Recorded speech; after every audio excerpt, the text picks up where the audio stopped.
Locked On Texans, your daily Houston Texans podcast. Part of the Locked On Podcast Network, your team every day.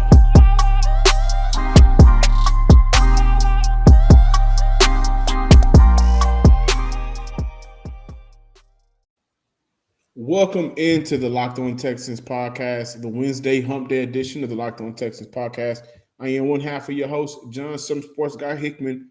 This episode of the Locked On Texans brought to you by McDonald's, proudly serving communities since 1965. McDonald's has always been more than just a place to get tasty and affordable food. It's an unofficial community center. A big thank you to our friends at McDonald's for always being there. I'm loving it. And, of course, I am joined by Cody Davis. Let's talk Texans. Yes, sir. On this Wednesday installment of Locked On Texans, John and I are going to be joined by Miss Sheena Quick, Panthers beat writer for 1340 AM Fox Sports, as we discuss the latest trade rumors regarding Deshaun Watson and whether or not the Carolina Panthers are a real play in order to get their hands on the disgruntled quarterback. Now, look, ladies and gentlemen, we are now less than a week away from the NFL trade deadline. And I know a lot of you listeners out there are tired of listening and tired of reading about whether or not Deshaun Watson will get traded, when he's going to get traded, and whether or not a team has interest in Watson regarding everything that he has going on off the field. But ladies and gentlemen, just like you are tired of listening and reading, I am actually tired of talking and writing about it as well. But at the end of the day, can you guys name me a bigger sports story that is bigger than what's going on here in the city of Houston between Deshaun Watson and the Houston Texans? And with that being said, like I just mentioned, we have Miss Quick joining us to get the Panther side of things on whether or not they are making a real run at Deshaun Watson. But to get this Wednesday installment of Locked On Texans kicked off, John, let's just go back and take a trip down memory lane just to see how the Houston Texans got themselves in this position to start with. Well, first, I want to address if Deshaun Watson is the biggest news. I think what's going on in Washington and those emails that affected the Las Vegas Raiders. That's huge. I think that's the biggest story in the NFL right now. And then you can kind of pick whether or not Deshaun falls after that. But I think what happened with Houston and Deshaun Watson, distrust. Neither side can trust one another. Whether you look at the Houston Texans, we can't trust you to act a certain way outside of our building, allegedly, right? All of this is still alleged. And for Deshaun Watson, I can't trust you to take what I think is fair, what I think is good in accountability, while you're also reportedly having people follow some of my friends, or I'm getting fined, or you're removing players that, I was friends with, whatever that's going on, that included everything since the arrival of Jack Easterby. And he does have an agent that has successfully forced his player out of the situation with Jalen Ramsey. However, that's a cornerback. This is a quarterback. That's two different things. And I think we may be looking at a situation where, okay, what is your agent and your team around you telling you? There's so many different things, but I think overall distrust has led to where we are now with the Houston and Deshaun Watson situation. Very misfortunate. These are things that you would think a $156 million contract could rectify, but it's deeper than what has been put out there so far. I can tell you that. And John, I'm glad that you mentioned the distrust, and I'm actually going to take the spotlight off of Deshaun Watson and just put it on the Houston Texans as a whole, because, look, Watson is a thing of a past now. He's never putting on the Houston Texans jersey ever again. But my only concern as a reporter who's covering this team, and even as a fan who wants to see this team succeed, my only issue in this whole Deshaun Watson situation is whether or not the issues that got the Houston Texans here to begin with, are they going to fix those things? Are they going to look themselves in the mirror and say, you know what? we missed out on the opportunity to have not only a generational quarterback, but a generational team. I'm pretty sure if you kept Deshaun Watson and DeAndre Hopkins together for an extremely long time, you might be looking at the next version of what? Joe Montana and Jerry Rice, maybe. I know that might be throwing it out there, but you are still looking at two talented guys who was generational talents at their position. And even beyond the D-Hop and Deshaun Watson situation, you look at J.J. Watt. Just last week with Whitney Merciless, you look at the release of Anthony Miller. You want to go back a little bit further. You take a look at the release of DJ Reader. We could go on and on and on how players have left this organization and neither one of them never had anything good to say about this organization.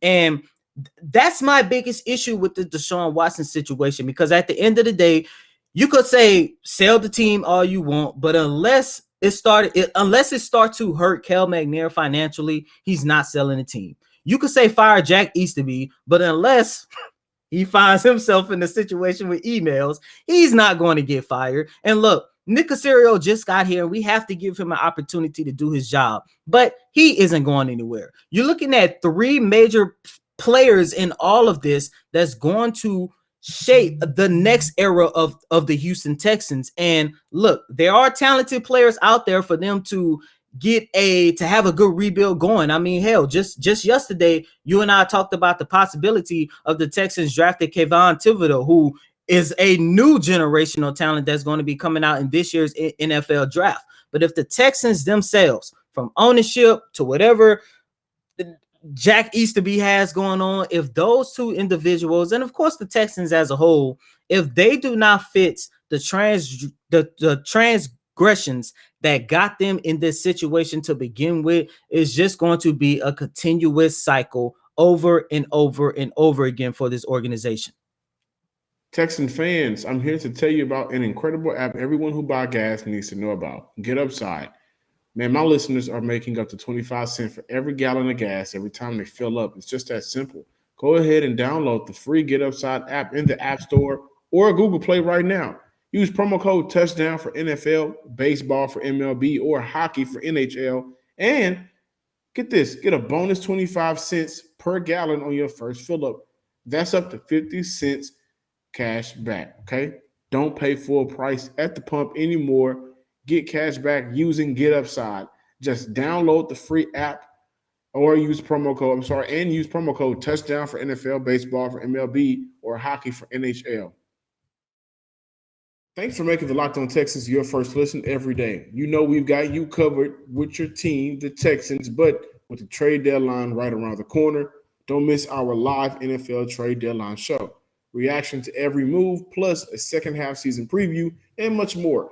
Catch the show live, 3 p.m. to 5 p.m. Eastern, November 2nd, on the Locked On NFL YouTube page. All righty, Texans fans, as we continue here with this Wednesday installment of Locked On Texans, I have with me in the studio today Miss Sheena Quick, Panthers beat reporter for 1340 AM over at Fox Sports, Sheena, really quick. There are some rumors regarding that the Carolina Panthers have re-entered trade talks in order to get their hands on Deshaun Watson. What are you hearing down there in Carolina? And can you please share with me and the listeners on whether or not these rumors are true? Well, it's definitely not a rumor. They are in the mix, as they had been before Sunday's game in New York. I know the product put out on the field and the way Sam Darnold played, it intensified, but they were already in the mix and in the conversation. Ms. Quick, are there a couple players that the Texans can actually benefit from in order to help improve the trade package, especially Sam Darnold? Do you know if the Texans are asking for him to be a part of this deal? Because if you remember last week when things started heating up between the Texans and the Miami Dolphins, there was a report that the Texans do not want Tua, and Miami will have to find a trade partner in order to send Tua off somewhere where he can prosper. They don't want. I mean, I know the three teams that everybody's hearing about are Philadelphia, Miami, and Carolina. From what my source is telling me, Houston doesn't want any of those quarterbacks, which makes the draft picks that much more, covetable in this situation. It's a really, really unique situation. Normally you get a QB for QB trade, but from what I'm hearing, Houston doesn't want any of those quarterbacks. And if that is indeed true, I'm thinking the only real play Carolina has here, because they've dealt away a lot of draft picks, a lot of this year and next year's draft picks, just in building their roster. The only thing I can think of is sending over some young defensive starters. That's the only thing I can think of as far as them having a dog in this fight to be able to even keep up with Philly or Miami, or anything that Philly and Miami have to offer when they take the quarterback off the table. And that was going to be my next question, and I'm glad that you already touched on it, was whether or not the Panthers actually have the assets in order to get their hands on Deshaun, because the Texans place such a high value on Deshaun. And it's fair, regardless of what he has going on off the field, at the end of the day, you're still looking at a top 5 quarterback. However, with that being said, from what you are hearing, do you believe that Deshaun Watson will be willing to waive his no trade clause in order to agree to a deal to go to the Panthers? I think that he would be willing to waive his no trade clause, because the difference at the beginning of him asking for this trade, saying Miami or bust, we hadn't had all those allegations. Those allegations, whether they end up being true or false, they have definitely changed, grotesquely changed the trajectory of this whole trade situation. I don't think, if you have 3 teams that are willing and dealing and Houston's ready to accept the offer on either of the 3 teams that I've named, I don't think you get pushback from Deshaun Watson, just because of the climate that exists right now because of those allegations.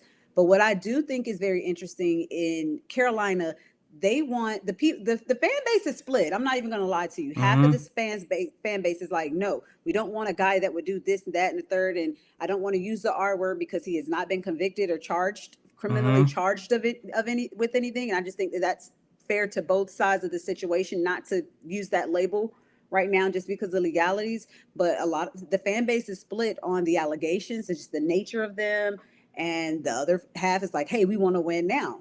But the caveat is that if a Deshaun Watson trade happens and he ends up in Charlotte, well, I'm not going to say if it happens, the trade is going to happen. But if he ends up with the Panthers, it's not the quick fix that a lot of fans are thinking it's going to be because of those allegations. And I hate putting bad juju out there, but it's been communicated that he will likely be suspended for the rest of the season.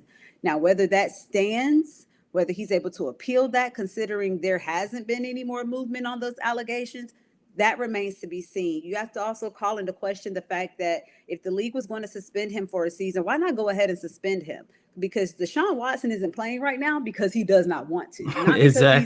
Not because he's being punished. So I think that that's another interesting spin on it. But just has a trade ever happened with those types of allegations open with such a high profile player, a highly coveted player? I think this is unprecedented. So that's what throws the monkey wrench into this thing. A lot of people are trying to break the story, but that throws the monkey wrench, what the NFL decides to do with him the remainder of this season. Yeah, and that's been the biggest part. I've said this ever since the allegations broke out in March, that if it wasn't for him getting himself involved in whatever off-field drama he got himself into, he would already be dealt. Oh, he would definitely be moved. Exactly. For sure. And we will be sitting here talking about him as another MVP candidate. But with that being said, when I take a look at the possibility of Deshaun Watson moving on from Miami, rather that be Carolina, there's also talks about him going to Denver.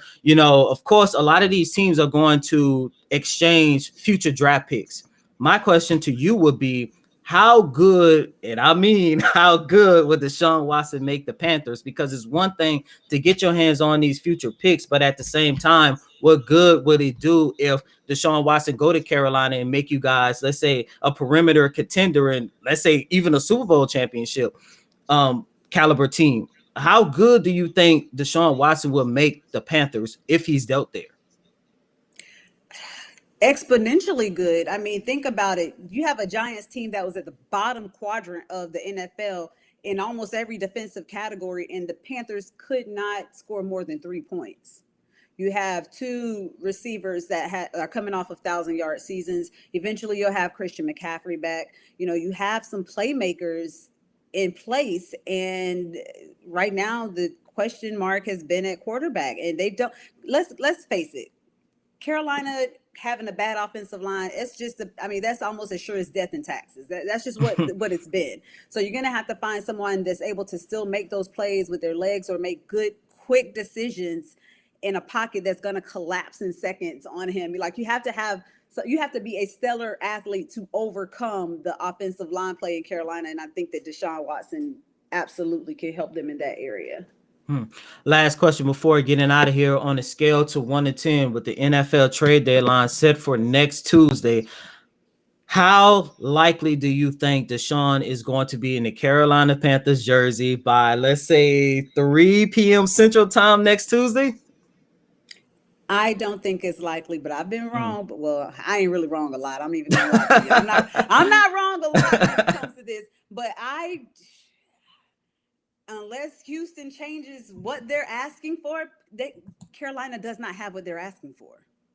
They just don't have it. They don't have the draft capital just because of the moves that they made last season's draft, like trading back, trading up, and all of that stuff. And then, trading to get Sam Darnold in, things like that, trading for CJ Henderson. They've dealt away a lot of their future picks. So unless Houston changes what they're asking for, I just don't think Carolina has a dog in this fight. Sheena Quick. I could be wrong, but it's highly unlikely.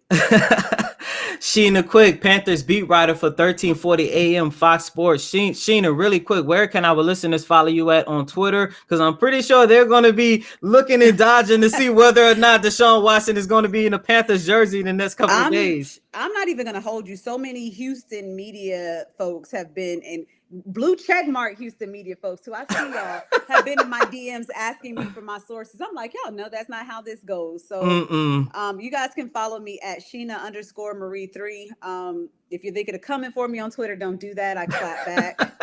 I'm very, very humorous with it too, but I'm not the person to come for, so don't follow me for that. But you can follow me at Sheena_Marie3 on Instagram and Twitter. Thank you so much, Sheena. Thank you for having me. We're back and better than ever with a new web interface for the start of the basketball season and more props, odds, and lines than never before. BetOnline remains your number one spot for all of the basketball and football action this season. Head to our new, updated desktop or mobile website to sign up today and receive your 50% welcome bonus on your first deposit. Just use promo code LOCKEDON to receive your bonus. BetOnline is still the fastest and easiest way to bet on all of your favorite sports. And let me tell you about Built Bar, the best tasting protein bar ever. If you haven't tried a Built Bar by now, you are simply missing out. They say it's a protein bar, but it does not taste like one. You have to try one of these amazing bars yourself to believe it. Most protein bars are chunky or waxy or just plain hard to choke down. A Built Bar is soft, covered in 100% real chocolate. When you bite into it, you know you're eating something different. It's more than any experience that you will enjoy, okay? Built Bars are low carb, low calorie, low fat, low sugar, high protein. So all of the healthy benefits on top of being just purely delicious with so many flavors. This month, Built Bar is coming out with a new limited time flavor every 3 to 4 days. So make sure you guys are checking out their website to stay updated. Okay, go to BuiltBar.com and use promo code LOCK15 and you'll get 15% off your first order. Use promo code LOCK15 for 15% off at Built.com. Thanks for making Locked On Texans your first listen every day. Now make your second listen the Peacock and Williamson NFL show. Brian Peacock and former NFL scout Matt Williamson give you the expert NFL analysis in less than 30 minutes. It's free and available on all platforms. Once again, that was Sheena Quick, Panthers beat writer for 1340 AM Fox Sport. And John, you heard it. Carolina Panthers, they are a player, but it seems like we really don't know if the Panthers have what it takes in order to get their hands on Deshaun Watson. However, she did mention, and I do want to play around with this idea just to close out this installment of Locked On Texans, the fact that they might not have the draft capital, but they do have a few young, talented players on the defensive side of the ball that might be a little bit intriguing to the Texans in order to say okay to a trade. Yeah, so I look at what we know the Panthers don't really have great positioning, and they won't if they get Deshaun Watson, because I think the Panthers would be a better team than Miami if they get Deshaun. So those draft picks that Houston could potentially get in return may not be as high as they may want them to be. But remember this, if you have multiple first-round draft picks, like was it this past year with Clemson? Did they have 3? I think some team had 3, but if you got 2 first-round draft picks, that's a pretty good start for the draft. You're able to hit on, at least draft a player that you believe will be the best for your franchise, 2 positions. And for Houston, it could be a quarterback, maybe if they want to go quarterback in next year's draft, or maybe not, but it could be a guard, and it could be a cornerback. It could be things that Houston needs immediately. Player-wise, that they would get back, with that being said, Davion Nixon, the defensive tackle. I think he's a young player. He's only been in the league 1 year. So far this year, he has a half a sack, 3 tackles, and let's see here, no tackle for losses, but he's a good player that you can use in a defensive 4-3 front. Kind of play some of that one technique. I think Houston can address the running back position. So, does the Cardinals, does the Carolina Panthers feel they can move on from a Hubbard?